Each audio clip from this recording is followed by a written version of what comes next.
الله أكبر الله أكبر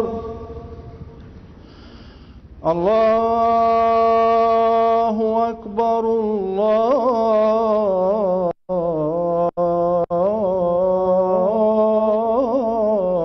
الله أكبر. أشهد أن لا إله إلا الله.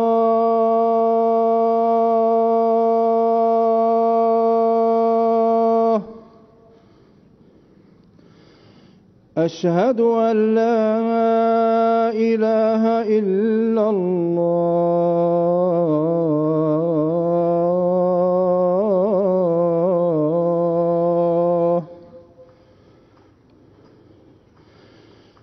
أشهد أن محمدًا رسول الله.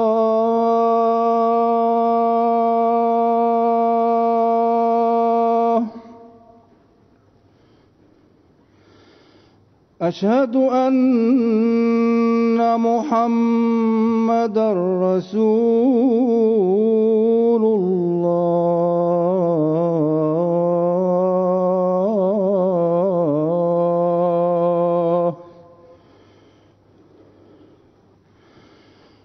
حي على الصلاة.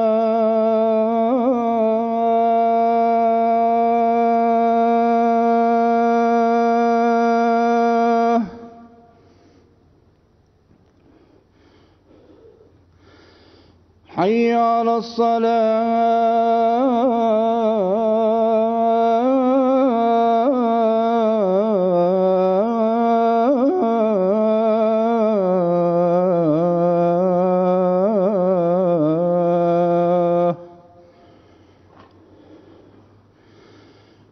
حي على الفلاح.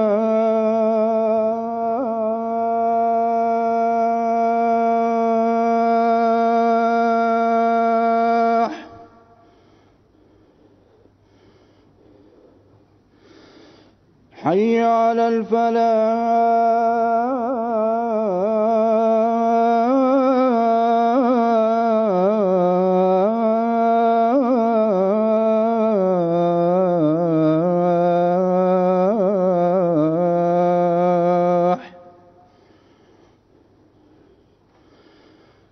الله أكبر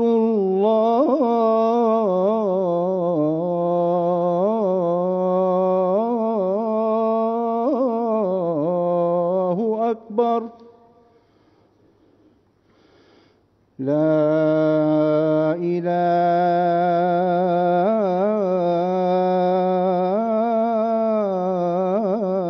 إله إلا الله.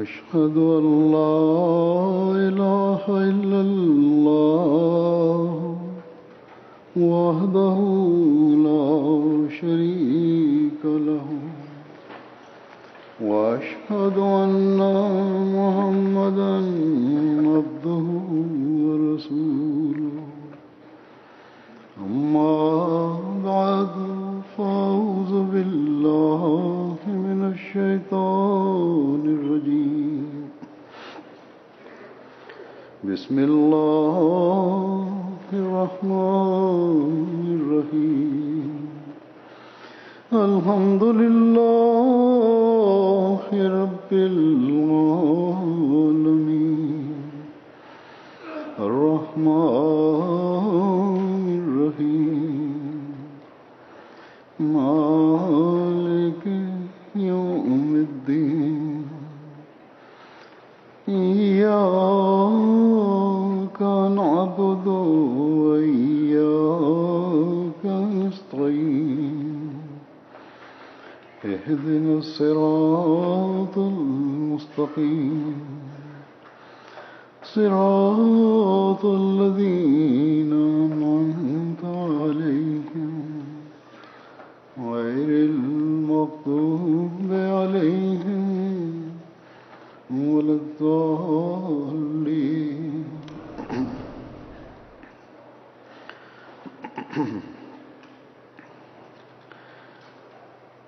اللہ تعالیٰ کے فضل سے آج UK کا جلسہ سالانہ شروع ہو رہا ہے.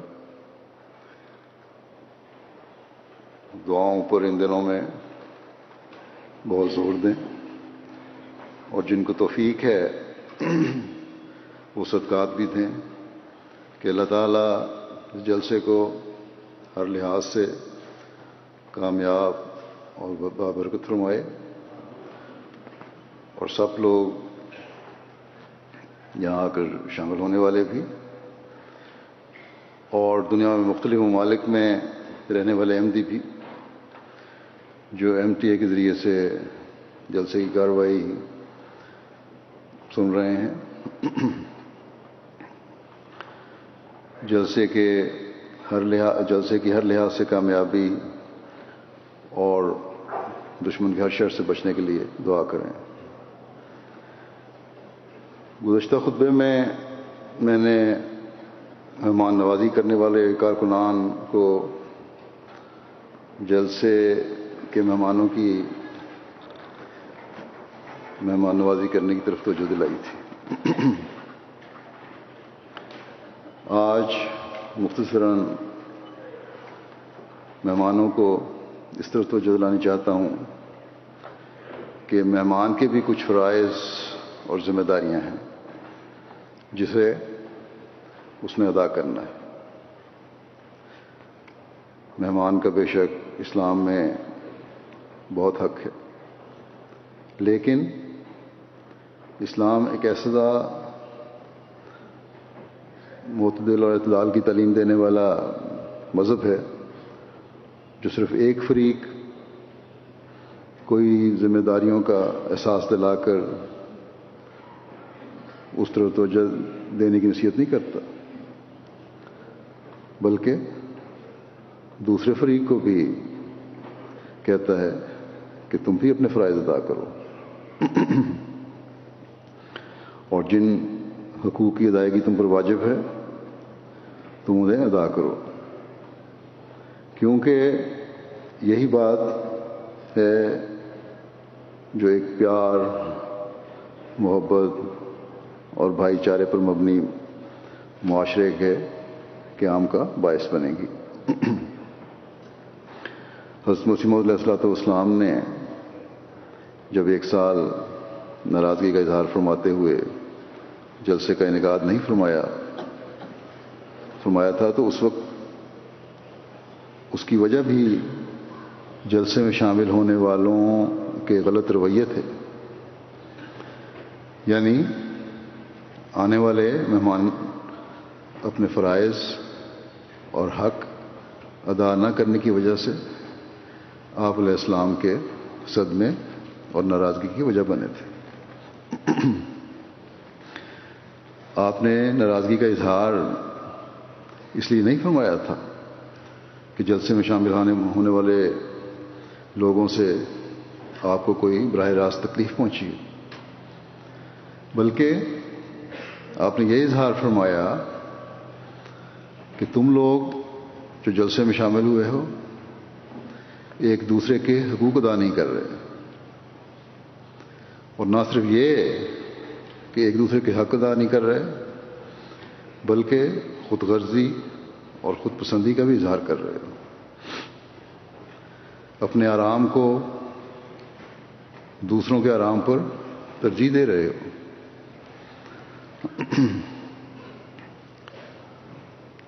جلسے پر آ کر اس طرح کے اظہار کر رہے ہو کہ گویا یہ کوئی دنیاوی میلہ ہے،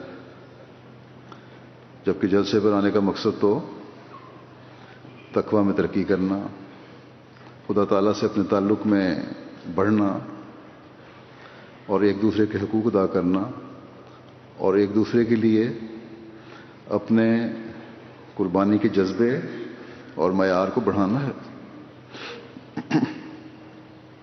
اور جب آپ نے دیکھا کہ اس معیار پر کچھ لوگ پورا نہیں اتر رہے تو آپ کو بڑا صدمہ پہنچا، جس کا اظہار آپ نے بڑا کھل کر فرمایا.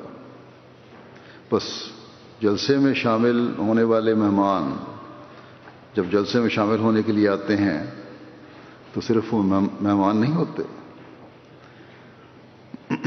کہ بحیثیت مہمان اپنے سے بہتر سلوک اور آرام و آسائش کی توقع رکھیں، بلکہ اظہار و قربانی کے اعلیٰ معیار بھی وہ حاصل کرنے والے ہونے چاہیے. اور جلسے منعقد کرنے کا جو مقصد ہے وہ ہر وقت ان کے سامنے ہونا چاہیے، جو جیسا کہ میں نے کہا اللہ سے تعلق و روحانی میں ترقی ہے اور ایک دوسرے کا حق ادا کرنا ہے. جہاں تک غیر از جماعت مہمانوں کا تعلق ہے تو یقیناً ہم نے ان کا خیال رکھنا ہے اور ان کی مہمان نوازی میں اپنے وسائل کے مطابق جس حد تک سہولت مہیا ہو سکتی ہے اور مہمان نوازی کا حق ادا ہو سکتا ہے ادا کرنا ہے. اور خاص طور پر بعض قوموں کے سرداروں کے سردار جو ہیں وہ بھی مہمان بن کے آئے ہیں، ان کا جہاں تک مہمان بن کے آنے کا تعلق ہے ان کی مہمان نوازی خاص توجہ سے کرنی چاہیے، کیونکہ یہ آن حضرت صلی اللہ علیہ وسلم کا ارشاد بھی ہے کہ قوموں کے لیڈر اور سردار جو تمہارے پاس آئیں تو ان کو عزت دو، ان کا احترام کرو اور ان کی خاطر تواضع کرو. اسی طرح حق کی تلاش میں آنے والے جو ہیں لوگ وہ بھی بہت سارے لوگ آتے ہیں، وہ کوئی بھی ہوں، ان کی مہمان نوازی ہمیں پوری طرح کرنی چاہیے. یہی ہمیں حضرت مسیح موعود علیہ الصلوۃ والسلام نے بات سمجھائی ہے. چنانچہ آپ اپنے لنگر کے کارکنوں کو یہی ہدایت فرماتے تھے کہ تم کسی کو جانتے ہو یا نہیں جانتے، کوئی بڑا ہے یا چھوٹا ہے، امیر ہے یا غریب ہے، تم نے ہر ایک کی مہمان نوازی کرنی ہے. لیکن ایک احمدی جب جلسے پر شامل ہونے کے لیے آتا ہے تو اسے اپنے آپ کو مہمان اور میزبان دونوں سمجھنا چاہیے، تبھی اظہار اور قربانی کا جذبہ بڑھے گا اور جلسے کا ماحول پرامن اور پیار اور محبت کا ماحول بنے گا. مہمان کو ہمیشہ یہ کوشش کرنی چاہیے کہ اس نے گھر والے کے لیے تنگی کے سامان نہیں کرنے بلکہ سہولت کے سامان کرنے. یہی آن حضرت صلی اللہ علیہ وسلم کا ارشاد ہے. جلسے کے دنوں میں یہاں اس جگہ پر کیونکہ عارضی انتظام ہوتا ہے، اس لیے یہاں رہائش رکھنے والوں کو وہ آرام اور سہولت مہیا نہیں کی جا سکتی جو ایک مستقل انتظام میں کی جا سکتی ہے. یہاں اجتماعی قیام گاہیں بھی بنائی گئی ہیں اور خیموں میں فیملیوں کے رہائش کا انتظام بھی کیا گیا ہے. اس انتظام میں بہت سی کمیاں رہ گئی ہوں گی. جلسے پر آنے والے مہمانوں کے لیے جماعتی مہمان نوازی کے شعبہ جات گھر والے کی حیثیت رکھتے ہیں، اس لیے بجائے ان شعبوں کو اس نظر سے دیکھنے کے کہ یہ جماعتی شعبہ جات ہماری خدمت پر مامور کیے گئے ہیں اور اگر ان میں سے کہیں کوئی کمی یا کمزوری ہے تو ہم حق رکھتے ہیں کہ جو چاہیں انہیں کہیں اور سہولتیں حاصل کرنے کی کوشش کریں، تو یہ غلط سوچ ہے. یہ کارکنان اور کارکنات جو خدمت پر مامور ہیں کوئی ہمارے ملازم نہیں ہیں. یہ ان کی عاجزی اور خدمت کا جذبہ ہے جو وہ اپنے آپ کو حضرت مسیح موعود علیہ الصلوۃ والسلام کے مہمانوں کی خدمت کے لیے پیش کر کے دکھا رہے ہیں. ان کارکنوں میں بعض بہت پڑھے لکھے اور صاحب حیثیت لوگ بھی ہیں. اس لیے مہمانوں کو چاہیے کہ کارکنوں کے ساتھ ضرورت کے وقت نرمی اور پیار سے بات کر کے اپنی ضرورت کا مطالبہ کریں. اور اگر وہ یعنی کارکن مجبوری کی وجہ سے معذرت کریں تو پھر خوشی سے خوش دلی سے ان کی معذرت کو قبول کریں. اسی طرح نوجوان لڑکے لڑکیاں بھی ہمارے بڑے جذبے سے ڈیوٹی دے رہے ہیں. بعض دفعہ بعض بڑوں کے غلط رویے اور بات کرنے کے طریق سے ان نوجوانوں کو کوئی ٹھوکر لگتی ہے اور یہ لوگ بڑے ان کی ٹھوکر کا باعث بن جاتے ہیں. بس اس لحاظ سے بھی ہر ایک کو خیال رکھنا چاہیے. بڑوں کو بھی چھوٹوں سے شفقت سے پیش آنا چاہیے. ہر احمدی آنے والا مہمان اپنے آپ کو صرف مہمان نہ سمجھے جیسا کہ میں نے کہا، بلکہ اس نیت سے جلسے میں شامل ہو کہ میرا اصل مقصد جلسے میں شامل ہو کر حضرت مسیح موعود علیہ الصلوۃ والسلام کی دعاؤں کا وارث بننا ہے، جلسے کی برکات سے فائدہ اٹھانا ہے اور اپنی روحانیت میں ترقی کرنا ہے، نہ کہ چھوٹی چھوٹی دنیاوی سہولتوں اور باتوں کے پیچھے اپنا وقت ضائع کرنا اور ماحول کو اس وجہ سے مقدر اور خراب کرنا. لیکن کارکنان کو بھی میں یہاں دوبارہ یہی کہوں گا کہ جو بھی حالات ہوں، جیسا بھی کسی کا رویہ ہو، آپ لوگوں نے خوش اخلاقی اور صبر اور حوصلے کا مظاہرہ کرنا ہے. مہمانوں کو کھانے کے لیے جو بھی میسر آئے ان 3 دنوں میں انہیں ہنسی خوشی اسے کھا لینا چاہیے. دیکھیں یہ کتنا بڑا جذبہ ہے کہ بعض لوگ جو بعض محکموں میں افسر ہیں صرف اس لیے کہ حضرت مسیح موعود علیہ الصلوۃ والسلام کے مہمانوں کی خدمت میں برکت ہے، رخصتیں لے کر ایک شوق اور جذبے سے کھانا پکانے کی خدمت بھی سر انجام دیتے ہیں. اس لیے کھانے کے مزے میں اگر کمی بیشی بھی ہو جائے تو شکایت کی ضرورت نہیں.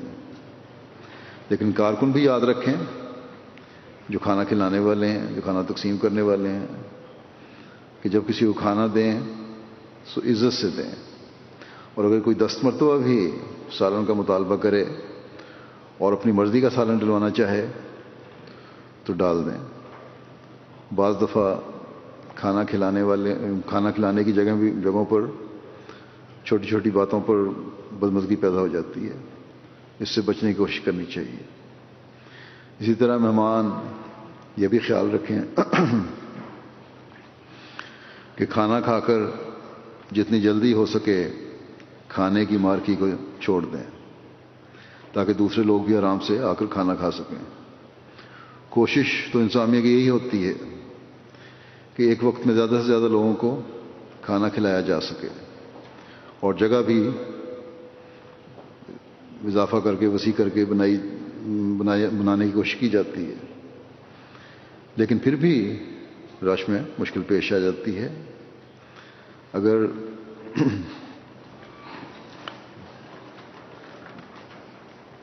مہمانوں کا تعاون ہو تو اس میں پھر سہولت رہتی ہے. مہمانوں کے لیے دوسری سہولیات غسل خانوں وغیرہ کا بھی بہتر انتظام کرنے کی کوشش کی جاتی ہے. لیکن جیسا کہ میں نے کہا کہ عارضی انتظام کی وجہ سے بعض دفعہ مہمانوں کو مشکل اور تکلیف کا بھی سامنا کرنا پڑتا ہے. اس بات کو برداشت کرنا چاہیے. اب رات کو ہی مجھے رپورٹ ملی کہ غسل خانوں کے ایک حصے کا ڈرین پائپ ٹوٹ گیا ہے، جس کی وجہ سے گٹر بلاک ہو گئے اور مشکل پیش آئی. تھوڑے عرصے کے لیے بند کرنا پڑا. گو انتظامیہ اس کو مستقل حل کرنے کی، صحیح کرنے کی کوشش کر رہی ہے، لیکن مہمانوں کو اس میں مزید مشکل پیش آ سکتی ہے. اس کے علاوہ جیسا کہ میں نے گزشتہ خطبے میں بھی کہا تھا کہ ٹرانسپورٹ کے اور پارکنگ کے انتظام میں اس دفعہ سہولت کی خاطر کچھ تبدیلی کی گئی ہے، اور ابھی تک جو میری رپورٹ ہے اس کے مطابق تو اس سہولت سے فائدہ ہو رہا ہے، اور ٹریفک کا جو رش تھا یا ٹریفک جام ہو جاتا تھا اس میں کافی حد تک کمی ہے، بلکہ بہتر فلو ہے ٹریفک کا. لیکن پھر بھی پارکنگ اور ٹرانسپورٹ کے شعبے سے آنے والوں کو پورا تعاون کرنا چاہیے باقی 3 دنوں میں بھی. جہاں اور جس طرح کاروں کو بھی اور افراد کو بھی کیو اور لائنیں لگانے کا کہا جائے اسی طرح لگائیں. جیسا کہ میں نے کہا کاروں کی پارکنگ، بڑی پارکنگ اور جگہ بھی لی گئی ہے، وہاں سے بسوں پہ لایا جائے گا، اس میں بھرپور تعاون کریں. اگر تعاون ہوگا تو بغیر ٹریفک رکے آسانی سے وقت پر پہنچ سکتے ہیں. عموماً ہر سال جمعے کے وقت لوگ بڑے لیٹ سے پہنچتے تھے اور آخر وقت تک آ رہے ہوتے تھے، بلکہ مجھے کہا جاتا تھا کہ کچھ لیٹ آئیں تاکہ لوگ پہنچ جائیں. لیکن اس دفعہ لگتا ہے کچھ بہتر انتظام ہے اس وجہ سے. اس لیے آئندہ بھی تعاون کریں گے تو یہ بہتر انتظام جاری رہے گا، ورنہ دقت ہوگی. اسی طرح جیسا کہ پہلے ہی میں نے کہا تھا کہ وقت سے پہلے سفر شروع کریں تاکہ وقت پر پہنچ سکیں، تاکہ وقت پر پارکنگ کی جگہ اور پھر بسوں کے ذریعہ جلسہ گاہ پر لانے کا انتظام کیا جا سکے. اسی طرح سیکیورٹی کے مسائل ہر سال بڑھ رہے ہیں، اس لیے سیکورٹی چیکنگ پر بھی بھرپور تعاون کریں. اپنا ایمز کارڈ، اور جہاں یہ نہیں ہے یا شناختی کارڈ کی ضرورت ہے، شناختی تعارف کا خط ہے، اس کو دکھانے کی ضرورت ہے، وہ ضرور دکھائیں. جتنی دفعہ مطالبہ کیا جائے دکھائیں. اپنا کارڈ اور خاص علاقے کا پاس کسی اور کو نہ دیں. بعض گرین ایریا کے لوگ کارڈ دوسروں کو دے دیتے ہیں، یا کسی بھی جگہ جانے کی اگر ایکسیس ہے تو کسی دوسرے کو نہ دیں.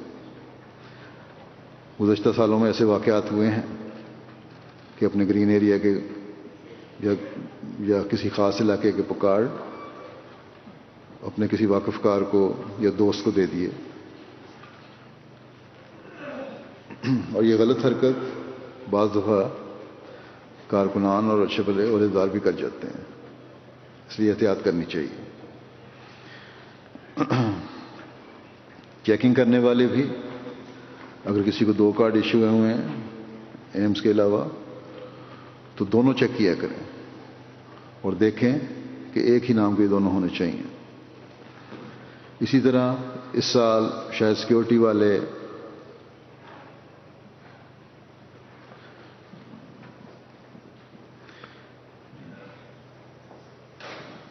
اس بات کو بھی چیک کریں اور روکیں ان لوگوں کو جو اپنے ساتھ پانی کی بوتلیں لاتے ہیں. اس چیکنگ میں بھی تعاون کریں کیونکہ یہ سرکاری محکموں کی طرف سے ہمیں اس طرح توجہ دلائی گئی ہے، اور یہ سب حفاظتی اقدامات کے لیے ہے، اس لیے سب کو تعاون کرنا چاہیے. سیکیورٹی چیک کرنے والے کارکنوں کا بھی کام ہے کہ چاہے کوئی جاننے والا ہے یا نہ جاننے والا ہے، کارکن ہے یا غیر کارکن ہے، عہدیدار ہے یا غیر عہدیدار ہے، ہر ایک کو چیک کریں. اس لیے کسی کو برا ماننے کی ضرورت نہیں اس بارے میں، اور نہ چیکنگ کرنے والوں کو شرمانے کی ضرورت ہے. اسی طرح یہ بھی ضروری ہے کہ ہر شخص اپنے دائیں بائیں اپنے ماحول پر نظر رکھے. یہ بہت ضروری ہے. اور سب سے بڑھ کر جیسا کہ میں نے پہلے بھی کہا تھا کہ ان دنوں میں دعاؤں پر بہت زور دیں. اللہ تعالیٰ ہر لحاظ سے جلسے کو ببرکت فرمائے. جلسے کی کارروائی کو سنیں اور ادھر ادھر نہ پھریں.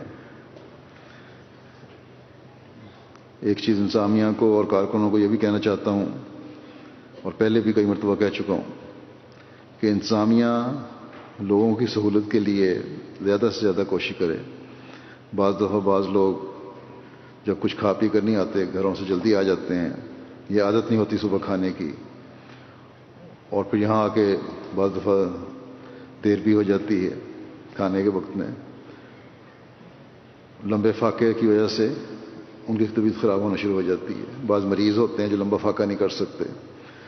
تو اگر کوئی ایسا شخص ہو تو کھانا کھانے کی مارکی میں کسی نہ کسی کھانے کی چیز کا انتظام ہونا چاہیے، اور وہاں ڈیوٹی پر موجود ہونے چاہیے لوگ. لیکن مہمان بھی اگر ویسی صورتحال ہو تو فوری طور پر کھا کر واپس آئیں اور جلسے کی کارروائی کو سنیں. اس طرح انتظامیہ اس بات کو بھی یقینی بنائے کہ بازار مکمل طور پر بند ہوں.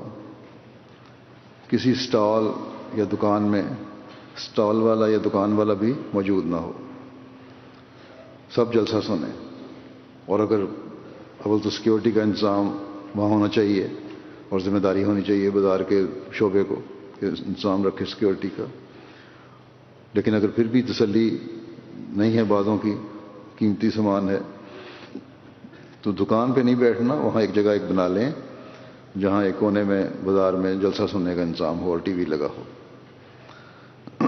اسی طرح یہ بات جو بھی کہنا چاہتا ہوں کہ جماعتی طور پر ہر سال کی طرح اس سال بھی نمائشیں لگائی گئی ہیں جن میں ریویو آف ریلیجن کی نمائش بھی ہوگی، اور ساتھ ہی کفن مسیح کی نمائش بھی ہوگی. اس مضمون کے بعض ماہرین دوسرے غیر مسلم بھی آ رہے ہیں جو اپنے لیکچر بھی دیں گے اور سوال جواب بھی کریں گے. ان سے بھی جن لوگوں کو دلچسپی ہے ان کو فائدہ اٹھانا چاہیے. اسی طرح القلم کا پروجیکٹ بھی اس دفعہ ریویو ریلیجن کے تحت اس دفعہ بھی چلے گا، جہاں قرآن کریم کی کوئی نہ کوئی آیت ہاتھ سے لکھنے کا موقع دیا جاتا ہے. اس کو لوگ بڑا دلچسپی سے اس میں شامل ہوتے ہیں. تو جن کو بھی دلچسپی ہے وہ اس میں حصہ لے سکتے ہیں. اسی طرح شعبہ آرکائیو کے تحت بھی اس دفعہ بعض تبرکات کی نمائش کا اہتمام کیا گیا ہے. وہ بھی دیکھنے والی چیز ہوگی. مختلف تصاویر کی تصویروں کی نمائش ہے. لیکن یہ یاد رہے کہ جلسے کی کارروائی کے دوران یہ سب بند رہیں گی. جلسے کی کارروائی کو سب غور سے سنیں اور تقریروں سے فائدہ اٹھائیں. علماء اللہ تعالیٰ کے فضل سے بڑی محنت سے اپنی تقاریر تیار کرتے ہیں. ان سے بھرپور فائدہ اٹھانا چاہیے. صرف یہی نہیں کہ اپنی پسند کے مقرروں یا عنوانات کو غور سے سنیں اور اس میں دلچسپی لیں اور باقی پر توجہ نہ دیں. حضرت مسیح موعود علیہ الصلوۃ والسلام فرماتے ہیں کہ سب صاحبان متوجہ ہو کر سنیں. میں اپنی جماعت اور خود اپنی ذات اور اپنے نفس کے لیے یہی چاہتا ہوں اور پسند کرتا ہوں کہ ظاہری کی لوکال جو لیکچروں میں ہوتی ہے اس کو ہی پسند نہ کیا جائے اور ساری غرض و غایت آ کر اسی پر نہ ٹھہر جائے کہ بولنے والا کیسی جادو بھری تقریر کر رہا ہے، الفاظ میں کیسا زور ہے. میں اس بات پر راضی نہیں ہوتا. فرماتے ہیں میں تو یہی پسند کرتا ہوں، اور نہ بناوٹ سے اور تکلف سے، بناوٹ اور تکلف کوئی نہیں، بلکہ میری طبیعت اور فطرت کا یہی اقتضا ہے کہ جو کام ہو اللہ کے لیے ہو. فرمایا کہ جو بات ہو خدا کے واسطے ہو. پھر آپ فرماتے ہیں ہم جو کچھ کہیں خدا کے لیے کہیں، اس کی رضا حاصل کرنے کے واسطے، اور جو کچھ سنیں خدا کی باتیں سمجھ کر سنیں، اور نیز عمل کرنے کے واسطے سنیں. اور مجلس واعظ سے ہم صرف اتنا ہی حصہ نہ لے جائیں کہ یہ کہیں کہ آج بہت اچھا واعظ ہوا. سنیں، غور سے سنیں، اور اس نیت سے سنیں کہ عمل کرنا ہے. صرف اس نیت سے نہ سنیں کہ واعظ کی تعریف کرنی. پھر آپ فرماتے ہیں مسلمانوں میں ادبار اور زوال آنے کی بڑی بھاری وجہ ہے. کیوں گراوٹ پیدا ہوئی دوسرے مسلمانوں میں؟ اس کی بھاری وجہ یہی ہے کہ وہ اس نیت سے نہیں سنتے تھے. فرمایا ورنہ اس قدر کانفرنسیں اور انجمنیں اور مجلسیں ہوتی ہیں، اور وہاں بڑے بڑے لسان اور لیکچرر اپنے لیکچر پڑھتے ہیں اور تقریریں کرتے ہیں، اور شاعر قوم کی حالت پر نوحہ خوانیاں کرتے ہیں. وہ بات کیا ہے کہ اس کا کچھ بھی اثر نہیں ہوتا. فرمایا کہ قوم دن بدن ترقی کے بجائے تنزل کی طرف جاتی ہے. یہی ہم دیکھتے چلے آ رہے ہیں، اور آج کل تو اور بھی زیادہ بھیانک حالات ہوتے چلے جا رہے ہیں. فرمایا کہ بات یہی ہے کہ ان مجلسوں میں آنے جانے والے اخلاص لے کر نہیں جاتے. بس اس بنیادی بات کو ہر شامل ہونے والے کو سمجھنا چاہیے کہ اخلاص کے ساتھ جلسے کے پروگرام میں شامل ہوں، تقاریر کو سنیں، اور اس نیت سے سنیں کہ ہم نے ان پر عمل کرنے کی حد المقدور کوشش کرنی. احمدی علماء پر اللہ تعالیٰ کا یہ بڑا فضل ہے کہ وہ حضرت مسیح علیہ الصلوۃ والسلام کے علم کلام سے استفادہ کرتے ہیں. اللہ تعالیٰ اور اس کے رسول کی باتیں اس سے استفادہ کرتے ہوئے ہم تک پہنچاتے ہیں.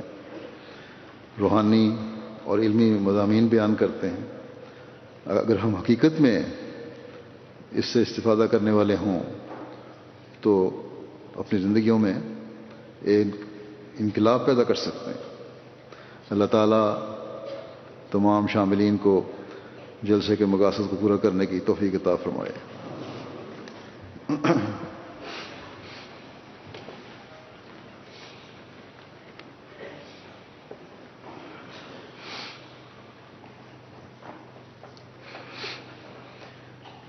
الحمد لله نحمده ونستعينه ونستغفره ونؤمن به ونتوكل عليه ونعوذ بالله من شرور أنفسنا ومن سيئات أعمالنا. من يهده الله فلا مضل له ومن يضلل فلا هادي له. ونشهد أن لا إله إلا الله ونشهد أن محمدا عبده ورسوله. عباد الله رحمكم الله، إن الله يأمر بالعدل والإحسان وإيتاء ذي القربى وينهى عن الفحشاء والمنكر والبغي يعظكم لعلكم تذكرون. اذكروا الله يذكركم وادعوه يستجب لكم ولذكر الله أكبر.